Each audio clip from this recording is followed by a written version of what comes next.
ज्या घरात आई हसत असते की नाही तेच खरं श्रीमंताचं घर म्हणायचं. कारण घरातला देवच जर कायम हसत राहिला की नाही भावना, आपल्याला कुठल्याच गोष्टीची कमी पडणार नाही, लक्षात ठेवा. तर नमस्कार मंडळी, बऱ्याच दिवसानंतर आमच्या राणी सरकार आज लईच खुश झालत्या. कारण विषय कसा होता माहितीये काय, जवळजवळ 1.5 महिन्यात आज आईसाहेबांना म्हटलं तुम्हाला आज चहा करून देतो. आणि चहा प्यायचं म्हटलं की नाही आमच्या बाळाचा आनंद गगनात मावत नाही, त्यात काही विषयच नाही. इच्छा असून सुद्धा शुगरमुळे की नाही आमच्या आईसाहेबांच्या बऱ्याच गोष्टी मी पूर्ण करू शकत नाही. ती जरा खंत वाटतं सोडा. शक्य तेवढं माझ्या बाळाला खुश ठेवायचं आणि प्रत्येक इच्छा पूर्ण करायची, हो माझा प्रयत्न कायम चालू असतो. बऱ्याच दिवसातनं चहा केल्यामुळे की नाही पाण्या पिण्याचा विषय ठेवला, डायरेक्ट दुधातच चहा ठेवून टाकला. दुधात चहा ठेवल्यामुळे विषय बाकीचा काय होत नाही सोडा, पण जरा उगाच गरम झालं की नाही चहा वाकून भागून का बघतोय तेवढं मात्र कळत नाही. तयार झालेला चहा एकटा पडाय नको म्हणताना त्या सोबतीला आपली खारबी प्लेटवर घेऊन आलो. लागलंच 2 मिनिटात म्हणजे चहा आपला प्युरिफाय करून घेतला. आणि मी राणे सरकारनं विचारलं नुसता चहा कसा झालाय, तर आमच्या आई साहेब काय म्हटल्या माहितीये काय, आता दणका देणार याच्यावर गरगरीत.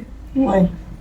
आपणच म्हटल्या गरगरीत दणका देणार आहे आणि आपणच हसायला चालू केलं. पण आईच्या हसण्यासारखं सुख जगात दुसऱ्या कुठल्याच गोष्टीत नाही. आपल्या आयुष्यात लाखभर अडचणींना हजारो दुःख असून सुद्धा हसत कसं राहायचं हे आपल्याला आई साहेबांनी शिकवलंय बरं का. त्यामुळे प्रत्येक दिवसाची सुरुवात ही आपल्या आई साहेबांचा आशीर्वाद घेऊनच आपण चालू करतोय. आणि अभिमान मला या गोष्टीचा वाटतोय, माझ्या आईमुळे माझं नाव पण आज मोठं व्हायला लागले. चला आजच्या पुरते एवढंच, भावानं भेटूया लवकरच नवीन व्हिडिओ सोबत. तोपर्यंत काळजी घ्या आणि जाता तुमच्या भावाला फॉलो करायला विसरू नका. चला.